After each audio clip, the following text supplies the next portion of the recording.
RRB NTPC exam 14 अगस्त shift 1 में पूछे गए जीके जीएस के सवाल और उनके जवाब। सो फर्स्ट क्वेश्चन है, भारत के संविधान का कौन सा अनुच्छेद न्यायिक समीक्षा की शक्ति देता है?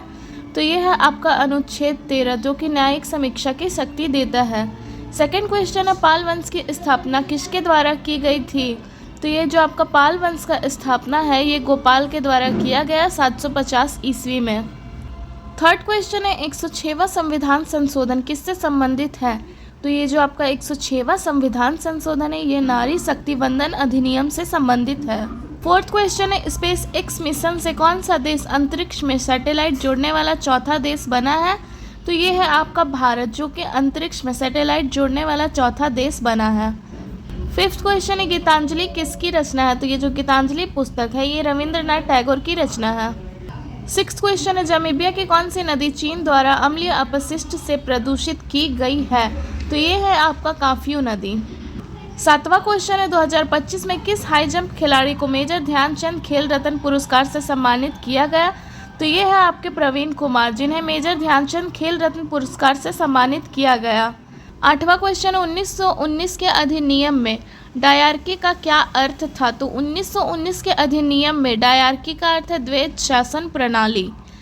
नवा क्वेश्चन है, भारतीय संविधान की 5वीं अनुसूची में क्या कहा गया है? तो ये जो भारतीय संविधान का 5वीं अनुसूची है ये SC ST जनजाति के प्रशासन और नियंत्रण से संबंधित है। 10वां क्वेश्चन है, 2025 में कान फिल्म फेस्टिवल में कौन से अभिनेता को पाल्म डी'ओर से सम्मानित किया गया?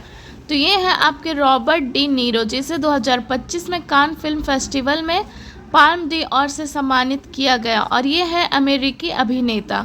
11वां क्वेश्चन है, सूचना के अधिकार को भारतीय संविधान के किस अनुच्छेद के हिस्से के रूप में व्याख्या किया गया है? तो ये आपका 19(1) के ए से संबंधित है।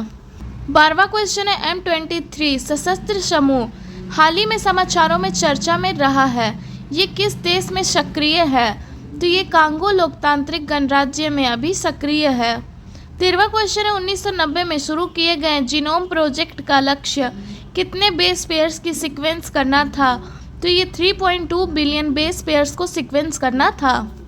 14वां क्वेश्चन है, सह्याद्री और उत्तर पूर्वी क्षेत्र में किस प्रकार के वन पाए जाते हैं? तो सह्याद्री और उत्तर पूर्वी क्षेत्र में उष्णकटिबंधीय सदाबहार वन पाए जाते हैं।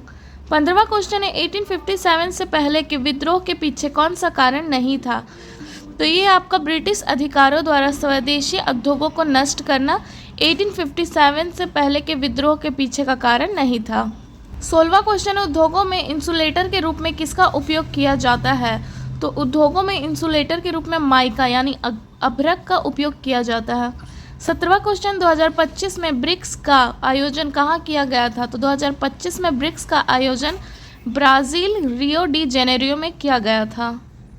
18वां क्वेश्चन है, उन्नत पत्थर उपकरण तकनीक किस युग में प्रचलित था? तो ये जो उन्नत पत्थर उपकरण तकनीक है ये मध्य पाषाण युग और उच्च पूरा पाषाण काल के युग में प्रचलित था। 19वां क्वेश्चन है, Mother Mary comes to me पुस्तक के लेखक कौन है? तो Mother Mary comes to me पुस्तक के लेखक है अरुंधति राय। 20वां क्वेश्चन है, कौन सा कारक महासागरीय धाराओं को प्रभावित नहीं करता है? तो ये है आपका मृदा का प्रकार जो कि महासागरीय धाराओं को प्रभावित नहीं करता है। 21वां क्वेश्चन है, 1991 में भारत के औद्योगिक विकास में किसका योगदान था? तो 1991 में भारत के औद्योगिक विकास में IMF वर्ल्ड बैंक का योगदान था। 22वां क्वेश्चन है, DRDO ने SAP स्ट्रेटोस्फेरिक एयरशिप प्लेटफॉर्म का परीक्षण कहाँ किया है? तो ये आपका मध्य प्रदेश के जयपुर में किया है। 23वां क्वेश्चन है, डुप्ले किस देश का था? तो ये जो डुप्ले था ये आपका फ्रांस देश का था। 24वां क्वेश्चन है, अप्रैल 2025 में भारतीय वायुसेना ने कौन सा युद्धाभ्यास आयोजित किया था? तो अप्रैल 2025 में भारतीय वायुसेना ने आक्रामक नामक युद्धाभ्यास को आयोजित किया था। 25वां क्वेश्चन है, इन्फोसिस सेंटर 1994 में कहाँ स्थापित किया गया था?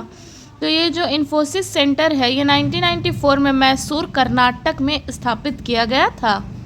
26वां क्वेश्चन है, फोल्डर बनाने में सबसे महत्वपूर्ण क्या है? तो फोल्डर बनाने में सबसे महत्वपूर्ण है आपका नाम, इसके द्वारा फोल्डर बन ही नहीं सकता।